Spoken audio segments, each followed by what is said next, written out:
Bienvenidos a otra entrega de nuestro canal. En esta ocasión vamos a hablar sobre la discopatía lumbar.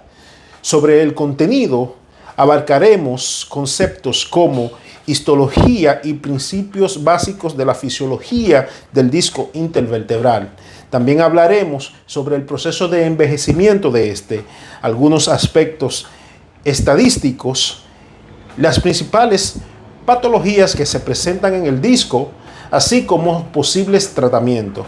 Este es un tema muy interesante y esencial para la comprensión y el manejo de las patologías de los discos lumbares.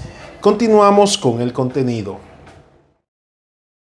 Antes de hablar de las patologías que afectan el disco intervertebral, vamos a destacar ciertas características. Este está constituido por dos porciones, un núcleo pulposo y el anillo fibroso. Al respecto del núcleo pulposo, este representa el 25% de la altura de la columna y un 40% de la superficie del disco. Su mayor concentración es de agua, pero esta varía dependiendo la edad del individuo. Representa un 90% en los infantes, un 80% en el adulto joven y un 65% en el adulto mayor. Como podemos ver, su concentración disminuye a medida que vamos envejeciendo. El colágeno es principalmente del tipo 2 y podemos observar células parecidas a condrocitos. Su sustancia fundamental principalmente es proteoglicanos para su efecto osmótico. El anillo fibroso está constituido por capas fibrosas concéntricas alrededor de 12 que se denominan lámelas, que están constituidas por colágeno tipo 1. Las células que podemos observar son parecidas a fibrocitos en la parte más externa y parecidas a condrocitos en la parte más interna. Tanto arriba como abajo tenemos las placas cartilaginosas o end plates o platillos terminales, que son membranas semipermeables que permiten el intercambio de sustancias entre el cuerpo vertebral y el disco intervertebral. El disco intervertebral se encuentra entre un cuerpo vertebral y otro. Por sus características de fibrocartílago, constituye una sínfisis y esta articulación se denomina intersomática. El disco intervertebral se encuentra en un estado de pretensión, como si fuera un neumático lleno de aire. La tensión que éste recibe depende de la posición en que se encuentre el individuo. En decúbito supino, que es la posición en que menos carga, recibe aproximadamente 150 kilopascales. Esto aumenta en la bipedestación hasta 3.5 y en la sedestación hasta 4.5. Esto ocurre porque cuando estamos sentados se disminuye la lordosis lumbar, por ende hay una redistribución de la carga. Cuando el disco recibe una compresión axial simétrica, distribuye la carga simétrica por un mecanismo hidrostático hacia el anillo fibroso. El núcleo carga aproximadamente un 75%, mientras que el anillo solo un 25%. Cuando esto ocurre, el agua que se encuentra dentro del disco migra hacia el cuerpo vertebral, un efecto semejante a lo que ocurre en un amortiguador, mientras que cuando disminuye la carga, este líquido regresa hacia el núcleo pulposo. Un ejemplo práctico de esto lo observamos en las personas que conducen. Si se percatan, en las mañanas ajustan el retrovisor a una altura para la comodidad de la vista. Al final del día, cuando se montan de nuevo en el vehículo, notarán que tienen que disminuir la altura del retrovisor, puesto que no enfoca igual. Esto ocurre porque al final del día los discos intervertebrales se deshidratan y hay una disminución de la altura del individuo. En contraposición, cuando nos acostamos a dormir, al disminuir la carga del disco, estos se rehidratan y se recupera la altura nuevamente.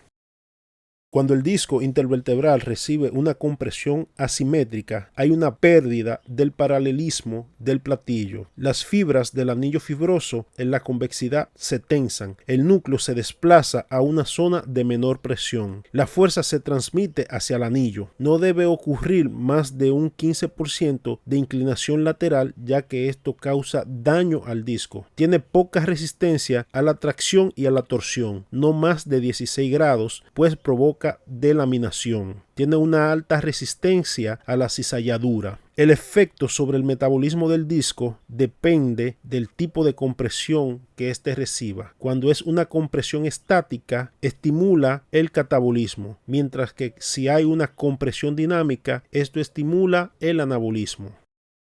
En estos esquemas podemos observar el comportamiento del disco con los movimientos. En la flexión, el núcleo pulposo migra hacia la parte posterior, causando tensión sobre el anillo fibroso en esta zona y el ligamento longitudinal posterior. En sentido contrario, en la extensión, este migra hacia anterior, causando tensión en la parte anterior del anillo fibroso y al ligamento longitudinal anterior. En la inclinación lateral, el núcleo pulposo migra hacia el lado contralateral. El movimiento de torsión afecta principalmente al anillo fibroso. Las fibras que tienen la misma dirección del giro se tensan, mientras que las que tienen el sentido contrario se relajan. Esto disminuye la capacidad de carga del anillo fibroso del disco intervertebral a la mitad y aumenta la presión del núcleo pulposo. Por ende, este movimiento debe realizarse con cuidado o debe evitarse. En la columna lumbar, este tiene una capacidad aproximadamente de 5 grados. En el siguiente esquema podemos observar la presión sobre los discos intervertebrales en los cambios de posturas cuando se realiza una carga. Como observamos en el esquema del centro, cuando es una postura recta, hay una carga equilibrada sin mucha presión en zonas específicas. Sin embargo, cuando se hace extensión de esta, la carga se concentra sobre todo en las regiones altas de la columna lumbar, desde T11 a L2. Cuando la postura es en flexión del tronco, la presión aumenta significativamente sobre la columna lumbar, sobre todo en las regiones de los discos desde L3 a S1. Por eso se les recomienda a los pacientes que cuando vaya a realizar algún tipo de carga, debe de hacerlo con la columna recta para disminuir la presión que recibe esta y evitar algún daño subsecuente. El proceso degenerativo del disco intervertebral no está completamente claro. Según lo expresado en este esquema, lo que ocurre es una alteración metabólico-estructural que lo lleva a su fallo, donde observamos cambios de la matriz extracelular, disminución del agua, actividad enzimática alterada, disminución de la permeabilidad del platillo terminal, disminución del transporte metabólico, fallo estructural y eventualmente envejecimiento y muerte celular. Los factores asociados que podemos mencionar está la edad avanzada, como todo proceso degenerativo, índice de masa corporal elevado, cargadores de peso, actividades deportivas, ya que estos individuos tienen una mayor demanda mecánica de su columna. El doctor Kirkcaldy Willis en 1970 describió lo que denominó la cascada degenerativa, describiendo el proceso degenerativo, estructural y funcional de la columna vertebral. En primera instancia ocurre la disfunción, que implica el fallo del disco intervertebral. Esto se traduce en una sobrecarga mecánica sobre los elementos de la columna posterior, lo cual provoca una inestabilidad de la columna. Eventualmente, el cuerpo, tratando de estabilizar, comienza a producir osteofitosis, calcificaciones, osificación de los diferentes ligamentos de la columna vertebral, hipertrofia facetaria, entre otros cambios. Y a este proceso se le denomina autoestabilización. Este mismo proceso, cuando es muy exagerado en sus diferentes etapas, puede producir alteraciones dolorosas y compromiso nervioso de la columna vertebral.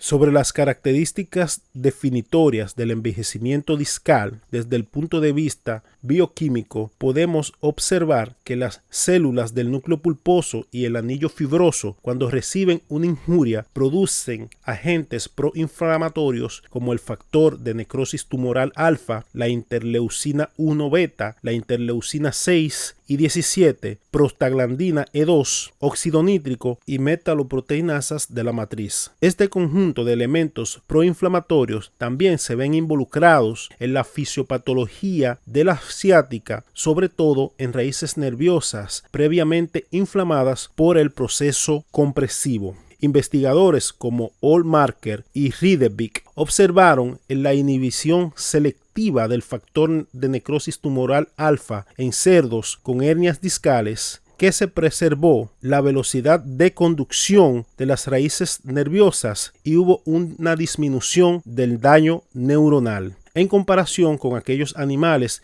que no recibieron este tratamiento.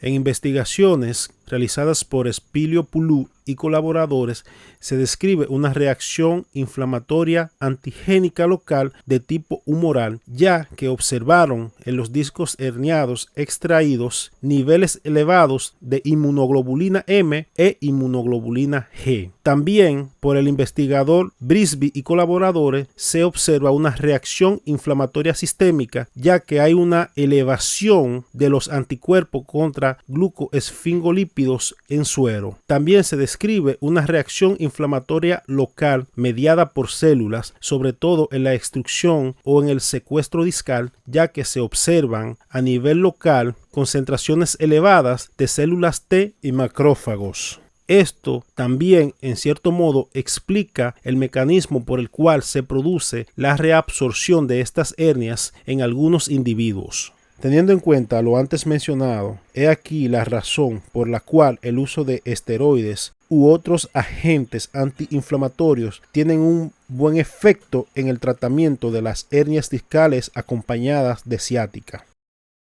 Datos estadísticos relacionados al dolor de espalda baja, tenemos que entre un 60 a un 80% de los adultos presentarán esta sintomatología en algún punto de la vida. La incidencia anual es de un 15%, mientras que la prevalencia es de un 30%. De un 80 a un 90% se recupera en 6 semanas sin importar el tratamiento. Alrededor de los 30 años, casi la mitad de la población habrá experimentado algún episodio de dolor de espalda baja.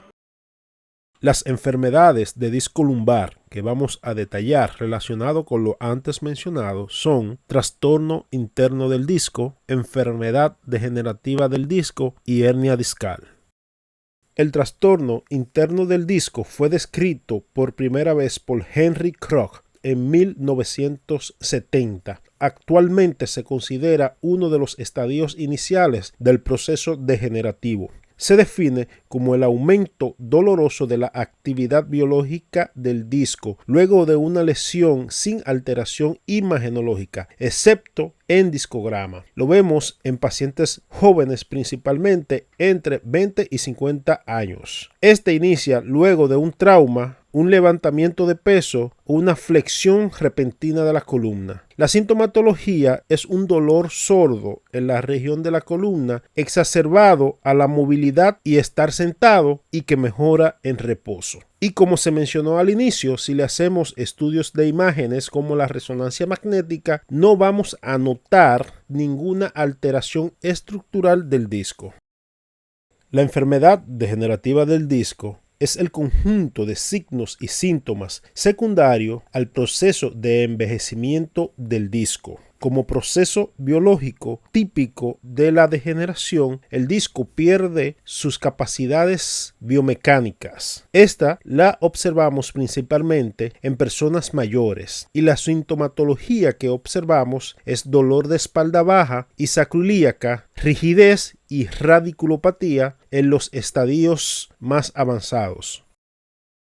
La hernia discal es la salida del núcleo pulposo a través del anillo fibroso. Este proceso es secundario a la degeneración, sobre todo en los estadios iniciales. Los síntomas que vamos a observar son dolor lumbar, radiculopatía y déficit neurológico focal. Dado que la hernia normalmente comprime una sola raíz, por ende la afección de esta raíz se va a manifestar en el dermatoma correspondiente con el dolor referido o la sensación de parestesia o calambre y la debilidad muscular correspondiente al grupo muscular inervado por esta raíz. Esta es una de las enfermedades discales más discapacitantes por el grado de dolor y el déficit neurológico que produce.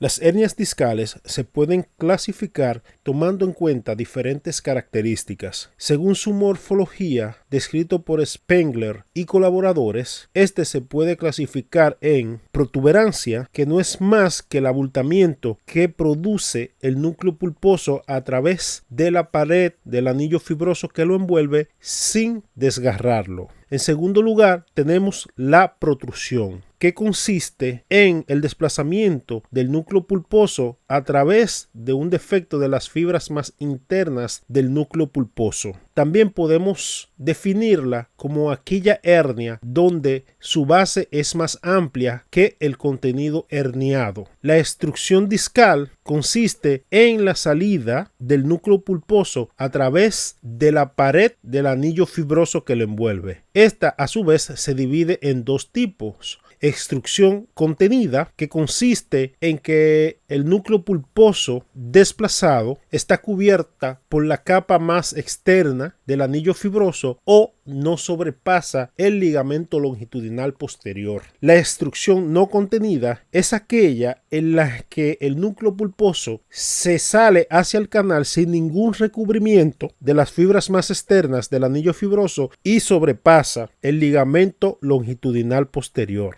El secuestro es una hernia discal donde el contenido herniado se introduce dentro del canal y no tiene continuidad con los restos del núcleo pulposo dentro del anillo fibroso. Otra denominación que podemos observar sobre todo en los textos AO es la pseudoherniación, que se produce cuando hay una espondilolistesis. Esto causa que la parte posterior del disco intervertebral se abombe por el proceso de desplazamiento y actúe comprimiendo la raíz nerviosa como si fuera una hernia discal.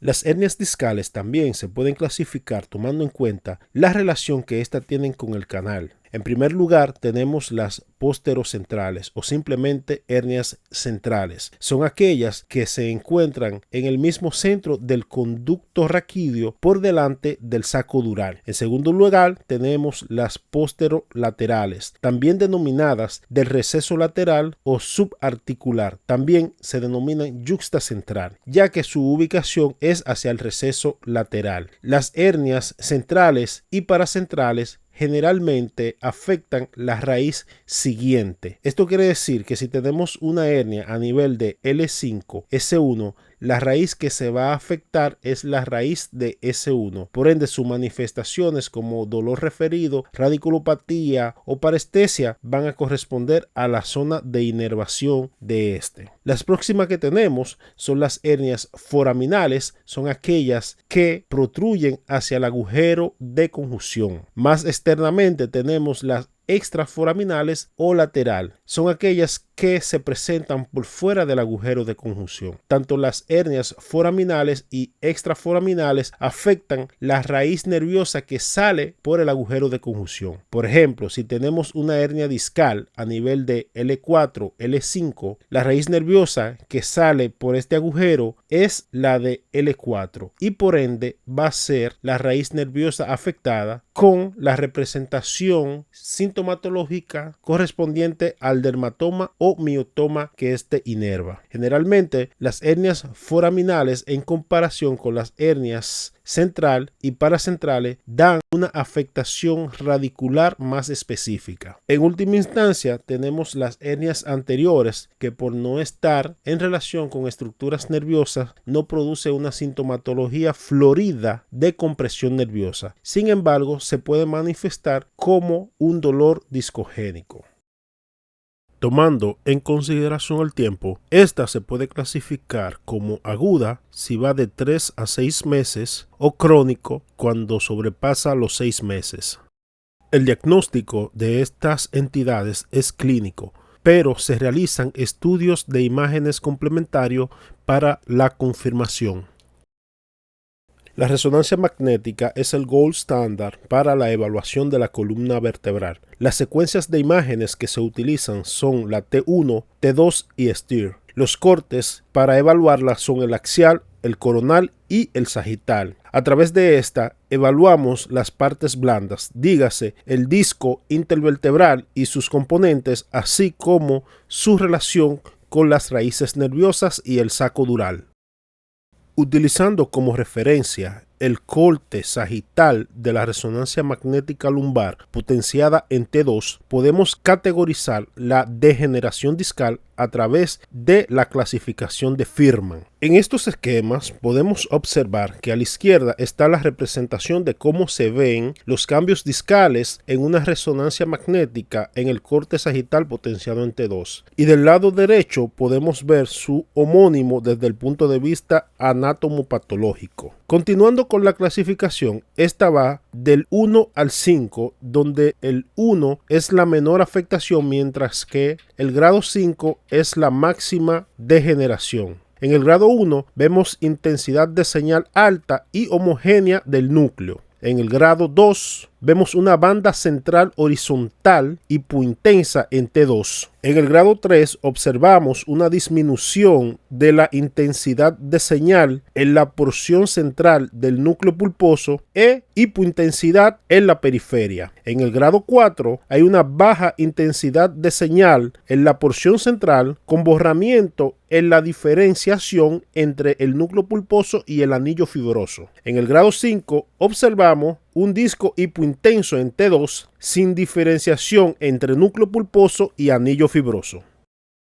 La radiografía de columna lumbar en sus diferentes modalidades AP, lateral y oblicua es un estudio barato y accesible, aunque es limitado para evaluar la columna. Evaluamos sobre todo los componentes óseos y algunos signos que podemos observar, como la disminución del espacio intervertebral. Evaluamos la alineación y, por supuesto, la estabilidad, sobre todo cuando realizamos radiografías dinámicas. Aquí podemos observar imágenes de las radiografías dinámicas. De este lado vemos los bendings, que lo utilizamos sobre todo para valorar las deformidades como la escoliosis y ver si las curvas son flexibles. Mientras que a la izquierda tenemos las imágenes que utilizamos de rutina para la columna lumbar. Una radiografía AP en este caso y radiografías laterales donde hay una en neutro, en extensión y en flexión. A través de esto valoramos el comportamiento de los segmentos vertebrales buscando si hay desplazamiento de una vértebra sobre otra, si hay disminución del espacio o efectos de pinzamiento. La tomografía axial computarizada es un estudio de rayos X que nos ayuda a evaluar principalmente la parte ósea de la columna vertebral. Nos ayuda a evaluar los forámenes, si hay calcificaciones discales o de ligamentos, y por ende también nos ayuda en la planificación quirúrgica. Tomando en consideración las condiciones del paciente y la gravedad de su condición, hay esencialmente dos modalidades de tratamiento, los cuales son el no quirúrgico y el quirúrgico. El manejo no quirúrgico utiliza un enfoque multimodal para mejorar la sintomatología del paciente y reacondicionarlo para que se pueda reintegrar a sus actividades diarias. Dentro de las diferentes modalidades que tenemos está el farmacológico, donde nos ayudamos de AINES, esteroides, relajantes musculares, opioides, antidepresivos y neuromoduladores. Todo depende del tipo de sintomatología y la intensidad que el paciente esté presentando. Siempre nos acompañamos de terapia física enfocados en la educación postural, fortalecimiento de los músculos paravertebrales, bajar de peso y reposo, algo sumamente importante. En algunas ocasiones nos podemos ayudar de procedimientos mínimos como inyecciones epidurales con cócteles medicamentosos como esteroides, opiáceos, entre otros, inyecciones intradiscales que se ha vuelto muy de moda con el uso de sustancias como el ozono y en algunas ocasiones sustancias ortobiológicas. También a través de radiofrecuencia se puede realizar la anuloplastía térmica. Todos estos procedimientos ayudan bastante a mejorar la sintomatología y la condición del paciente para que pueda llevar una vida adecuada. El manejo quirúrgico está orientado a quitar lo que está produciendo la sintomatología, en este caso el disco intervertebral. Las indicaciones precisas para cirugía son el déficit neurológico causado por la compresión nerviosa del núcleo pulposo, fallo en el tratamiento no quirúrgico por 6 meses. Dentro de las opciones quirúrgicas que tenemos está la disectomía abierta o por mínima invasión en dado caso de que haya un fragmento de gran tamaño que esté herniado y produciendo la compresión nerviosa. Otra modalidad es la fusión intervertebral, la que tiene mejor resultados según lo estudiado en la literatura. Otra opción es el reemplazo discal, que no ha tomado tanta popularidad por el manejo técnico que hay que tener al momento de colocar una prótesis de disco. Hasta acá otra entrega de nuestro canal. Espero que este magnífico tema le haya sido de beneficio para su aprendizaje. No olvides dar like, comentar, compartir y darle a la campanita para que cada vez que publique contenido puedas ser el primero en escucharlo. Muchas gracias.